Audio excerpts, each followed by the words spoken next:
Hello friends, दोस्तों अभी हमने पिछले वीडियो में यानी 62 नंबर पार्ट 62 नंबर में कुछ त्रिभुज गिनना सीखे थे।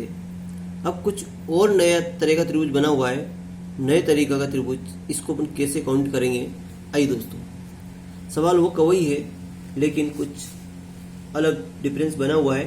तो देखिए इसमें क्या हुआ है कि एक जो त्रिभुज है इसके अंदर एक और त्रिभुज है और एक और तरह से इसमें त्रिभुज बने हुए हैं। देखिए पहले त्रिभुज में क्या है, देखिए एक ऐसा त्रिभुज है, मैं आपको पहले गिन के बताया था स्टार्टिंग में, है ना, कि इसका एक भाग होगा तो यहाँ पे अगर यहाँ पे 1 होगा और यहाँ कितना 2 होगा तो 1 + 2 होगा, 2 ने कितना होगा 3 होगा। ये हमने सबसे पहले आपको सिखाया था और आपको याद भी होगा।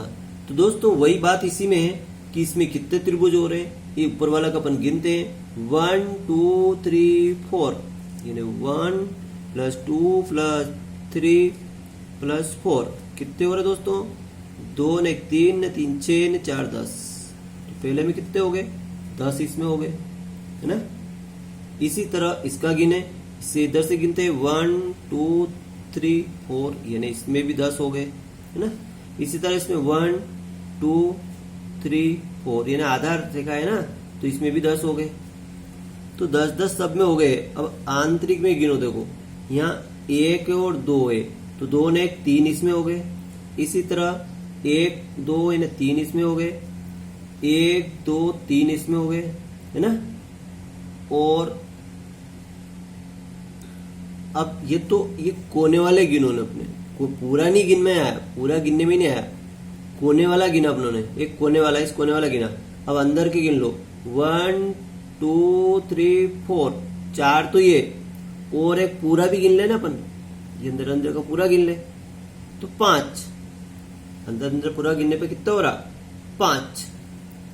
तो ये 5 अपनों ने यहाँ लिख दिए, अंदर का पूरा गिनने पे 5, ठीक है ना, क्योंकि अंदर के 1 2 3 4 तो यही से अंदर के 4 ने 1 ये पूरा मिलके कितना हो गया 5 हो गया, ठीक है। अब बगल के कितने हैं देखते हैं अपन, देखो 5 तो ये हो ही गया, है ना, देखिए 5 तो ये हो गया। अब इधर कितने हैं 10, देखो 10 20 30, बड़े बड़े कितने हो रहे 10 10 10, है ना, इधर के 10, फिर ये 10 नहीं ये 10। अब 3 3 कितने हो रहे 1 2 3, 3 तिया 9 हो गए, है ना, 3 3 6 3 तिया 9 हो गए। अब दोस्तों एक बात और ध्यान में रखना है कि सभी मिलके एक त्रिभुज और बन रहा है, इसका सभी गिन के एक त्रिभुज और बन रहा है, ठीक है ना। यहां से यहां तक एक त्रिभुज और बन रहा है, क्योंकि ये तो पूरा अपना काउंट कर लेता है, ये पूरा काउंट कर लिया, ये पूरा 4 भी पूरा काउंट हो गया, और अंदर भी ये पूरा काउंट हो गया। और ऐसा भी नहीं कि इस रेखा से किसी और त्रिभुज निर्मित, ऐसा कुछ नहीं हो रहा है इसमें।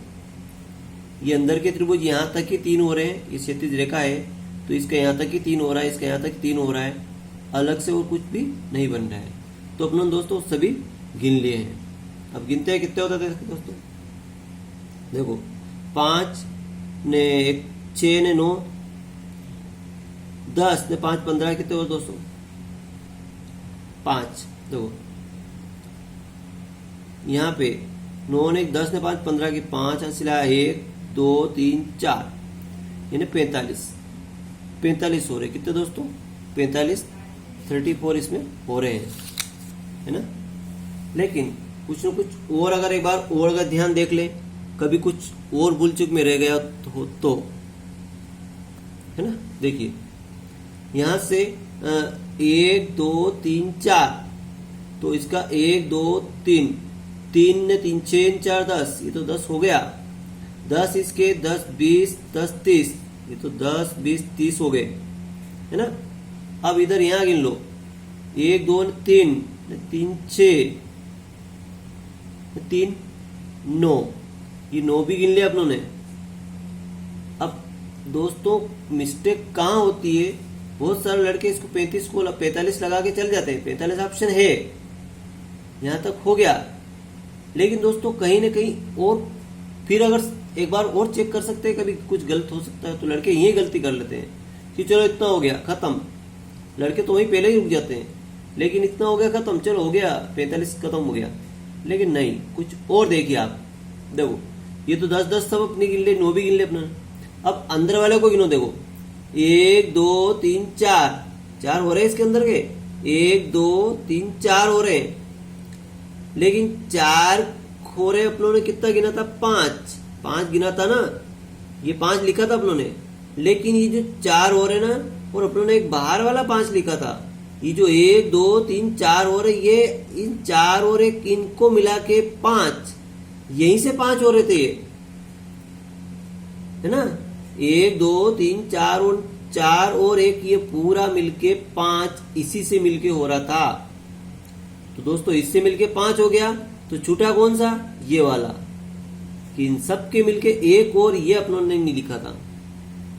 जब ये एक लिख लिया, है ना, तो एक और जो छूटा कौन सा? ये तो अपनों ने ये नहीं गिना था, और ये पूरे मिलके एक और इसमें बच रहा है, जो ये प्लस होगा। एक त्रिभुज पूरे मिलके आएगा, तो 45 और 1 46। तो कितने त्रिभुज सही होंगे दोस्तों? 46 सही होगा। तो जल्दी आप इसको राइट करने वाले नहीं है। तो ऐसे ही क्वेश्चन दोस्तों आपके कंपटीशन एग्जाम में फंसेंगे, और दोस्तों आप पूरी गहरे से अगर अध्ययन कर लेंगे तो कोई भी क्वेश्चन आपके लिए कठिन नहीं होगा। ठीक है दोस्तों, एक सवाल और अपन रीजनिंग का हल कर लेते हैं। देखिए हाय दोस्तों, रीजनिंग कुछ भी पूछ सकता है, बहुत दिमाग का काम है इसमें। अगला देखिए दोस्तों, एक किसान ने अपनी संपत्ति का 20% खो दिया। 20% किसी नुकसान के कारण उसका नुकसान हो गया, ये ना खो गया। शेष संपत्ति का 25% उसने खर्च कर दिया। उसके बाद बचे 480 रुपए बचे। तो किसान की संपत्ति कितनी थी? मान लीजिए उसकी संपत्ति x थी। कितनी थी? x। ठीक है ना, मानना पड़ेगा। संपत्ति कितनी थी उसकी? x। अब x का है ना गुणा, का मतलब क्या होगा? गुणा। 20% तो उसने खो दिया, बचा कितना? 20% वो खो चुका, नष्ट हो चुका। कितना बचा? 80% बचा ना। सीधा साधा हिसाब, कितना बचा? 80% बचा। ठीक है दोस्तों, अब 80% बचा यहां पे। अब वो कह रहा है कि शेष संपत्ति का 25% खर्च कर दिया। अब ये जो जितनी संपत्ति है इसको 100% माननी पड़ेगी अपनों को। कितनी माननी पड़ेगी? 100%। इसका 25% उसने खर्च कर दिया। यानी कितना खर्च कर दिया? का मतलब गुणा, फिर गुणा। 25% मतलब खर्च कर दिया। कितना बचा उसके पास? 75%। क्यों? 25 तो खर्च कर दिया उसने। खर्च करने के बाद उसके पास, यानी ये खर्च कर दिया 75%, उसने 25% खर्च किया, तो बचा कितना? 75%। और उसके बाद उसके पास रुपए बचते हैं 480। ठीक है दोस्तों, और कुछ नहीं करना। ये स्टेप बन गए तो इस प्रतिशत का मतलब 100, इस प्रतिशत का मतलब 200, 25 से काट दो, 25 चौक 100, 25 तिया 75, और यहाँ पे 25 चौक 100 है ना, और यहाँ पे एक सिपर से एक सिपर कट गई। 4 एकम 4, 4 दूनी 8, और 2 एकम 2, 2 पंज 10। 3/5। तो दोस्तों 3/5 3 गुणा में है इसके x के, तो गुणा वाली संख्या भाग में, और भाग वाली संख्या गुणा में, और 3 से कट गया तो 3 एकम 3, 3 छंग 18, 180, और इसका मल्टीप्लाई 16 पंजे 80, और एक सिपर 800 रुपए। कितना बचा दोस्तों? 800 रुपए। कौन सा ऑप्शन आएगा? बी ऑप्शन अपना राइट हो जाएगा दोस्तों।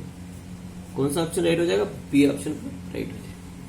ठीक है दोस्तों, नेक्स्ट एक सवाल और सीखिए। वेरी इंपॉर्टेंट क्वेश्चन है दोस्तों। देखिए, दो संख्याओं का योग 75 है, और उनके वर्गों का अंतर 1500 है, और उनका अंतर ज्ञात कीजिए। अब उनका अंतर क्या है?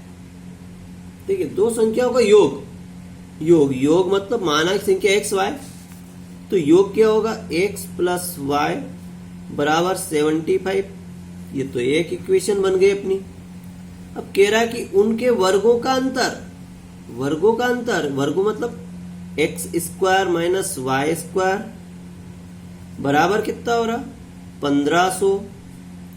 अब ये दोस्तों यहां ध्यान होना चाहिए कि x square minus y square बराबर क्या फार्मूला बनता है, देखो एक्स प्लस वाई और गुणित एक्स माइनस वाई बराबर 1500। और आपको मालूम होना चाहिए एक्स प्लस वाई का मान कितना है 75।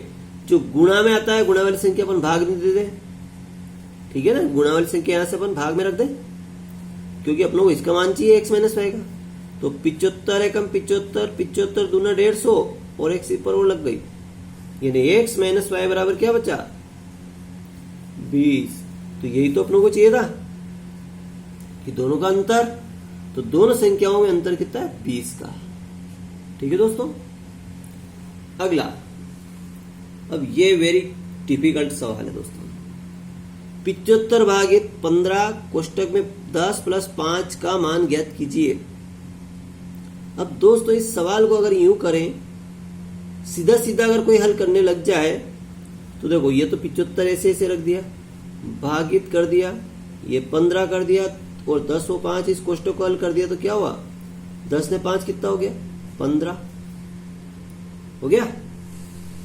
अब अगर किसी को बोर्डमास का अगर नियम याद नहीं होता है तो वो क्या करेगा, देखिए ये 75 है, यहाँ 15 15 75, 15 15 कितना होता है 15 15 225 होता है, 15 15 225। अगर 75 बटे 225 कर दिया उसने और काटने बैठ गए है ना, तो 25 दिया 75 25 25 15 225 25 नमे 225 और 3 एकम 3 3 तिया 9, यानी 1/3। कौन सा उत्तर राइट लगाएगा वो 1/3। पर दोस्तों ऐसे नहीं होगा क्योंकि बोर्डमास का नियम जो चलता है उसमें क्या होता है बताता हूं। देखो ये 75 है भागित 15 है, कोष्टक में 10 प्लस 5। तो दोस्तों ये 75 ऐसे ऐसे रहेंगे, भागित ये 15 ऐसे ऐसे रहेंगे और 10 में 5 15। कोष्टक तो हल कर लिया अपनों ने, लेकिन पहले तो कोष्टक हल होगा, फिर क्या होगा दोस्तों, पहले भाग होगा। 15 का इस 15 में 75 में भाग लगेगा तो 15 पंजे 75, कितना आया 5, और फिर 15 का मल्टीप्लाई होगा और 15 पंजे 75, आंसर 75। कौन सा आंसर राइट होगा 75 वाला। दोस्तों इस तरह बोर्डमास का नियम आए तो एकदम चकरा मत जाना, बड़ी आसानी से धैर्य से हल करना उसको। ठीक है दोस्तों, वीडियो अच्छा लगे लाइक करें और दोस्तों में शेयर करें, सब्सक्राइब करना न भूलें।